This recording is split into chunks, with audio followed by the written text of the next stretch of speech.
Hello, this is Momo Gamma with Momo Gamma Gaming, and today we are looking at River City Girls. Well, I never thought this would happen, a new River City Ransom game appearing on a home console. Oh, what's that? You didn't know this was a franchise? And thought this was a new IP? Well, let me tell you about a little company named Technos Japan. Founded in 1981, Technos Japan was established in, well, where else? Japan. I mean, Jesus, in a name. Started up by this guy, Kunio Taki. Technos Japan made several arcade games in Japan, including, but not limited to, Karate Champ, which was published by Daddy East, God rest their souls, and Mat Mania, a wrestling game. You know Mat Mania, right? Who could forget such memorable characters as the Insane Warrior? I mean, look at him, he just looks nuts. And Coco Savage. Oh, hell no! Really? This game was published when? 1985? Okay, you know what? I'm done. No, really, that's fine. Really. No, that's it.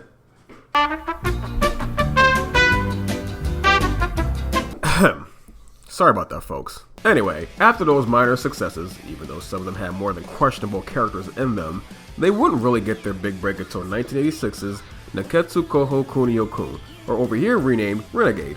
This is where Kunio Taki's self-inspired character Kunio would make his first appearance in his own series, the Kunio-kun Neketsu games, which has several games in it, which has his own cast of characters such as Kunio's friend/rival Riki, Misuzu, a very large schoolgirl that may or may not be on steroids, Sabu, the leader of a Yakuza gang, plus a whole cast of characters in the franchise that I could go on and on about, but We don't have the time!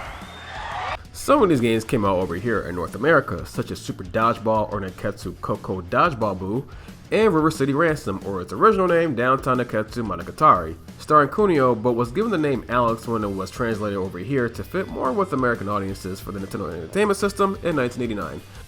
Kunio was basically like Technos Japan's version of Super Mario, if Mario was a high school street tough that likes to get into lots of fights.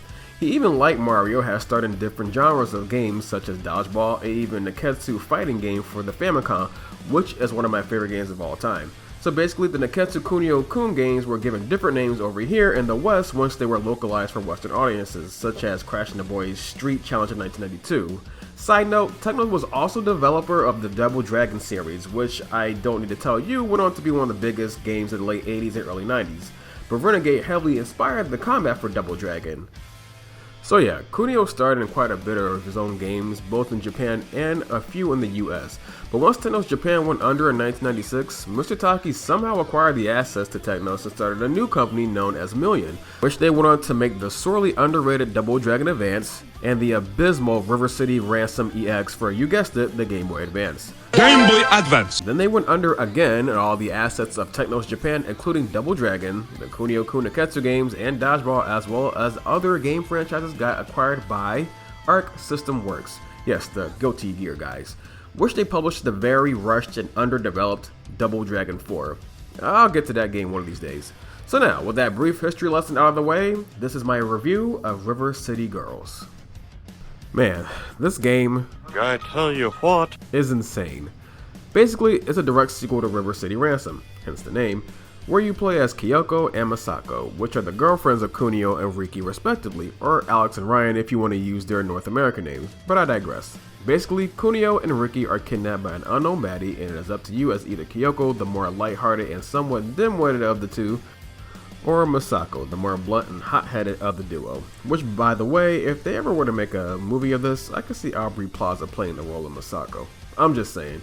This game is insane. You basically fight your way through River City and take out anyone in your way unfortunate enough to stand between you and these two ladies' true loves.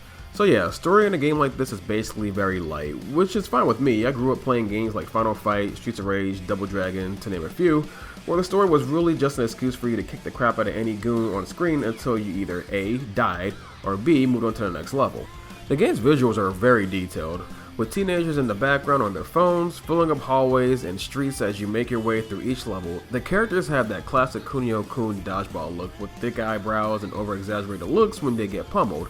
And oh my god, new hand-drawn character sprites. They look very unique.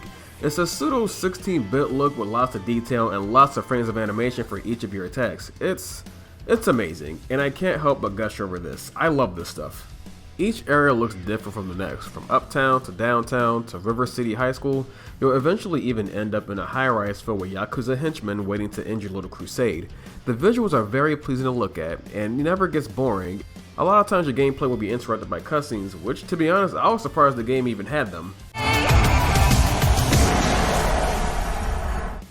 Another cool feature is that you can actually recruit some of the enemies you run into on your journey. Now they got different palette swaps for each of them, so I'm not sure exactly what happens when you do collect all the enemies, but I'm sure it's something good. You should give it a try. And a lot of the dialogue is very witty, with awesome voice acting, and a lot of the time it will have you laughing as you make your way through the game. Did you kidnap our boyfriends? I don't know. I kidnapped lots of people. Why? My parents didn't love me enough as a baby. Wow, that's strangely honest. One thing I have to mention is that this game is packed to the brim with cameos. You got Billy and Jimmy Lee from Double Dragon, some of the villains from Double Dragon, and guys, you get a freaking cameo from Belova and Martha from the Combat Tribes. The Combat Tribes, guys! Anybody? Anyone? Ah, you damn kids with your music. Okay kids, gather around and we'll talk about the gameplay in this game. It's a beat 'em up, not too complicated. You make your way from point A to point B and you pummel anyone that isn't A, yourself, or B, your partner. Not exactly how you could beat yourself up, but anyway, this game does have friendly fire, so be careful. Luckily, you can toggle it on and off, but what sets this game apart is its leveling up system. See, you're not just fighting for the sake of fighting. You level up after a while once you get enough EXP, which makes you stronger, of course, and you can dish out more punishment and give you better defense. So yeah, those of you that have played Scott Pilgrim vs. the World back on the PlayStation 3 and the Xbox 360, you can thank the River City games for inspiring that game. So yeah, River City Girls came back to take its crown as the best 2D beat 'em up in recent years. Another thing I liked about this game is that it gives you the option of taking on different missions that will net you more money and EXP, so that way you can buy more moves, more accessories, which in turn make you stronger, and food, which you will need a lot of, because let me tell you, this game doesn't play around.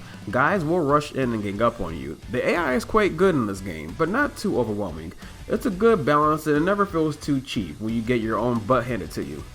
The fighting gets a bit deeper as you unlock more moves. You'll be stringing along combos against your enemies and launching them in the air. Each character has a special meter which will give you more moves in your arsenal to hand out more punishment to your foes. Also, guarding your enemy plays a key role in survival, as if you do a defend at the right moment, it'll stun your enemy, leaving them open for more punishment. And guys, you also get a Stone Cold Stunner. The game basically won me over at this point. I didn't care who it was, everyone could get it. Schoolboys, schoolgirls, robots, cops, everyone was getting a Stone Cold Stunner. Do I make myself clear? No! Oh God! No! No! Oh my God! Austin, he just attacked the commissioner! Now I can't mention this game without mentioning its unique soundtrack. I love the music in this game. They have remade tracks of some of the songs from River City Ransom.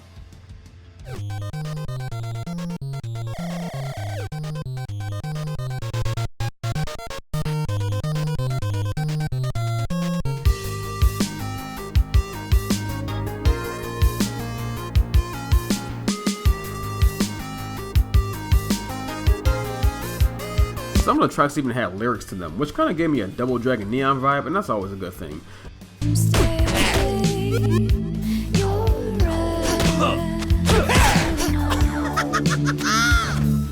The only one takeaway I could say is that I wish that it would sound a little bit more impactful when you hit your enemies. I wish they had a little bit more punch to them, but it's a small gripe, and it doesn't take away from the overall experience.